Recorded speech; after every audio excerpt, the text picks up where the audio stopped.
Kasganj police station में अल्ताफ के पुरस्कार मौत का मामला तूल पकड़ता जा रहा है।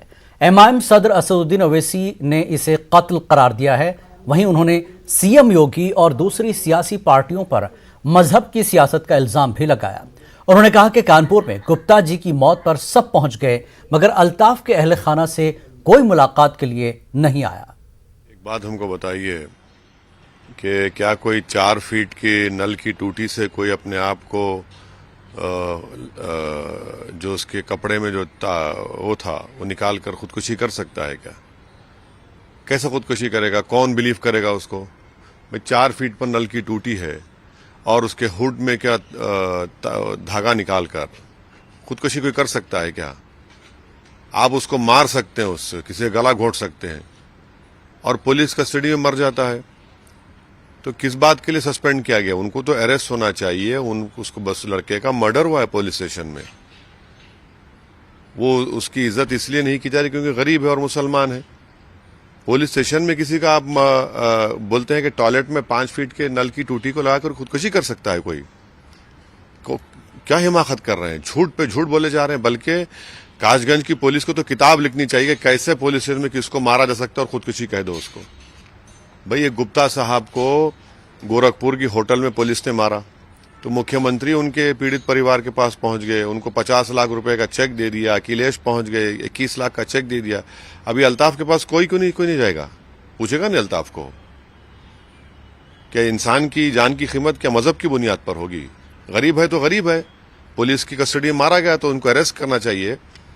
अरेस्ट करके उनको गिरफ्तार करना चाहिए। सस्पेंड करेंगे, बाद में बहाल कर देंगे उनको महीने भर के बाद। एक बाप ने अपने बेटे को खो दिया और ये तो आपने बाप को डराकर स्टेटमेंट ले लिया उससे। कौमी यौम तालीम के मौके पर हैदराबाद में वाक़ माइनॉरिटी एजुकेशनल इंस्टीट्यूट में तकरीब मुनक्किद हुई। इस तकरीब में हुकूमत तेलंगाना के मुशीर AK खान के अलावा मोहम्मद अब्दुल अजीम, अमीरुल्लाह खान व दीगर ने शिरकत की। इस दौरान मुक़र्रिरीन ने मौलाना आज़ाद के अफकार को समझने और उस पर अमल पैरा होने की ज़रूरत पर जोर दिया।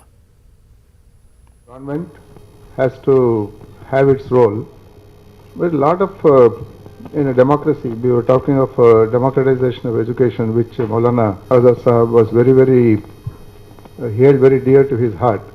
When he wanted democratization, what does democratization mean? It's not only one type of education. Everybody must have a choice to choose the type of education system that he wants to have.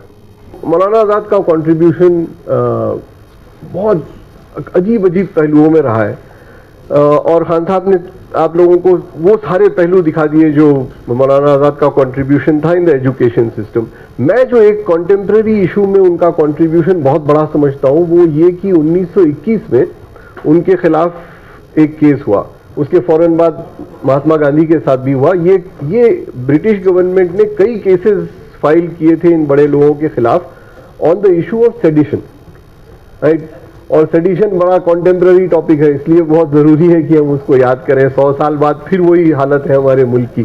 तो मौलाना आज़ाद के खिलाफ sedition का case था। और रियासती वजीर हरीश राव ने मरकजी वजीर किशन रेड्डी पर कड़ी तनकीद की। उन्होंने कहा कि मेडिकल कॉलेजों की गलत इत्तलात फराहम करने का इल्जाम किया जा रहा है, वो सरासर गलत है। उसी तरह एम्स के क़याम के लिए हमने इमारत तामीर करके दी है। इसके अलावा 250 एकड़ अराजी पर भी फराहम की है। मरकजी वजीर किशन रेड्डी तेलंगाना हुकूमत पर बेबुनियाद इल्जामात आयद कर रहे हैं। ఇందులో వారు 2 విషయాలు ఇందులో ప్రస్తావించారు। మెడికల్ కాలేజీల విషయంలో రాష్ట్ర ప్రభుత్వం తప్పుడు సమాచారం చేస్తుంది। అసలు రాష్ట్ర ప్రభుత్వం ఎవరైనా రాష్ట్ర ప్రభుత్వం నుంచి కేంద్ర అధికారులతో మీరు మాట్లాడారా అంటారు వారు। ఒకటి రెండవది ఏమంటారంటే ఎయిమ్స్ మెడికల్ కాలేజీకి రాష్ట్ర ప్రభుత్వం పూర్తి స్థాయిలో స్థలం కూడా ఇవ్వలేదు అని కిషన్ రెడ్డి గారు ఒక కేంద్ర మంత్రిగా అఫీషియల్గా ఆయన ట్విట్టర్లో పెట్టినటువంటి కామెంట్స్। ఇది వాస్తవాలు ఏంటనేది ఒకసారి మీ ద్వారా రాష్ట్ర ప్రజల ముందు మేము పెట్టదలుచుకున్నాం। ఇలా 2 విషయాలు వారు చెప్పింది। ఎయిమ్స్ మెడికల్ కాలేజీకి స్థలమే ఇవ్వలేదు అంటున్నారు వారు। అసలు విషయం ఏంటి? దేశంలో ఎక్కడ కూడా ఇవ్వరు। రాష్ట్ర ప్రభుత్వం కట్టినటువంటి భవనాలను కూడా మన నిమ్స్ ఆసుపత్రి కోసం కట్టినటువంటి భవనాన్ని రెడీమేడ్గా మనం ఎయిమ్స్కి ఇచ్చేసినాం। వాస్తవానికి స్థలం ఇస్తే బిల్డింగ్ అంతా మీరు కట్టుకోవాలి। చాలా ఫాస్ట్గా స్వయంగా గౌరవ ముఖ్యమంత్రి గారే 20 జనవరి 2015 రోజు వారే బీబీ నగర్ నిమ్స్ ప్రిమిసెస్ను సందర్శించి ఆ బిల్డింగ్స్తో సహా మొత్తం కూడా ఎయిమ్స్కి హ్యాండ్ ఓవర్ చేయించడం జరిగింది. అంటే ప్రభుత్వం తొందరగా రావాలి ఎయిమ్స్ మెడికల్ కాలేజ్ అని కట్టిన భవనాన్ని కూడా ఈరోజు బహుశా దేశంలో ఎక్కడ ఇచ్చి ఉండరు, తెలంగాణ ప్రభుత్వం గౌరవ ముఖ్యమంత్రి కేసీఆర్ గారు ఇచ్చారు. స్థలం ఇవ్వడంతో పాటు 200 ఎకరాల భూమి కూడా హ్యాండ్ ఓవర్ చేసినాం. ఇలా మరి కిషన్ రెడ్డి గారు అంటారు మీరు స్థలం ఇవ్వలేదు అంటున్నారు. అయ్యా స్థలమే కాదు భవనం కూడా ఇచ్చినాం. हैदराबाद पुलिस ने फिर एक मरतबा ड्रग्स रैकेट को बेनकाब किया है। बेगमपेट इंटरनेशनल पार्सल दफ्तर में पुलिस ने छानबीन की। इस दौरान पुलिस को 14 किलोग्राम वजनी ड्रग्स का पार्सल दस्तयाब हुआ, जिसे ऑस्ट्रेलिया भेजा जा रहा था। फोटो फ्रेम में रखकर ऑस्ट्रेलिया पार्सल रवाना किया जा रहा था। इस मामले से जुड़े 3 अफराद को पुलिस ने हिरासत में लिया है।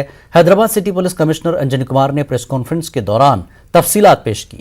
उन्होंने कहा कि हिरासत में लिए गए ड्रग्स की मौजूदा कीमत 5 करोड़ 50 लाख से ज्यादा है। బేగంపేట్ పోలీస్ స్టేషన్ పరిధిలో seizure of 14.2 kg pseudo ephedrine, ఇది కూడా ఒక కంట్రోల్డ్ ఐటమ్ ఉంది అండర్ NDPS యాక్ట్. ఒక కన్సీల్డ్ పార్సెల్లో planning was to send them to Australia. And ఇప్పటివరకు ఇన్ఫర్మేషన్ ప్రకారం ఈ 2 పార్సెల్స్కి ఇంటర్నేషనల్ కొరియర్ ఏజెన్సీ బేగంపేట్లో that was the plan to send it. And 2 days back ఇది ఆపరేషన్ జరిగింది. అండ్ పార్సెల్ బాక్స్ ఫోటో ఫ్రేమ్లో ఆన్ కేర్ఫుల్ ఎగ్జామినేషన్ ఈ ఫోటో ఫ్రేమ్లో మల్టిపుల్ లేయర్స్ ఉన్నాయి. 5 లేయర్స్ మధ్యలో ఈ కాంట్రాబ్యాండ్ ఐటమ్స్ పెడుతున్నారు. So this is a controlled item under NDPS act.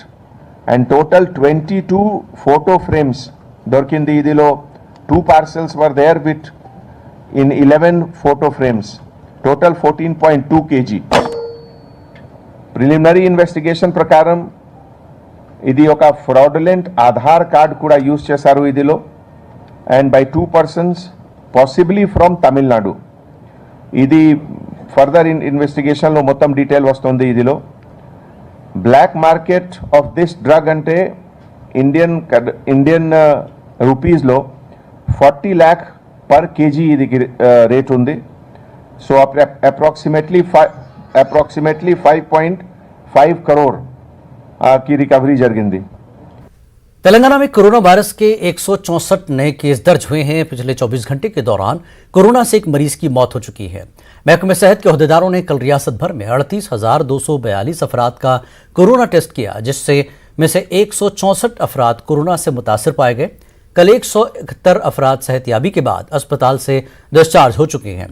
रियासत भर में 3,746 एक्टिव केसेस हैं।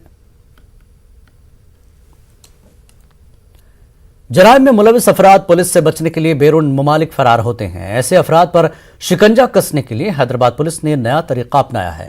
अब पासपोर्ट बनाने वालों को या रिन्यूअल करवाने वालों से फिंगरप्रिंट लिया जाएगा ताकि वो मुल्क से फरार न हो सके।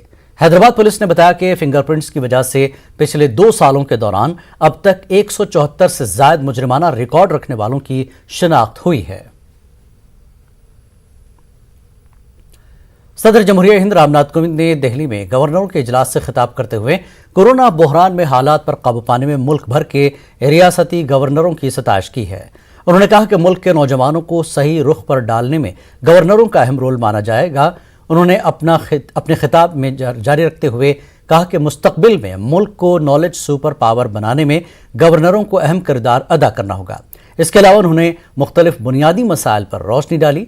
इजलास में गवर्नरों समेत वजीर आजम नरेंद्र मोदी, मरकजी वजीर दाखिला अमित शाह ने भी शिरकत की। वैक्सीन मैत्री पहल की सराहना विश्व स्तर पर हो रही है। इस सम्मेलन के प्रतिभागियों के लिए यह संतोष का विषय है कि कोविड की आपदा का सामना करने में राज्यपालों ने भी अपना सक्रिय योगदान किया।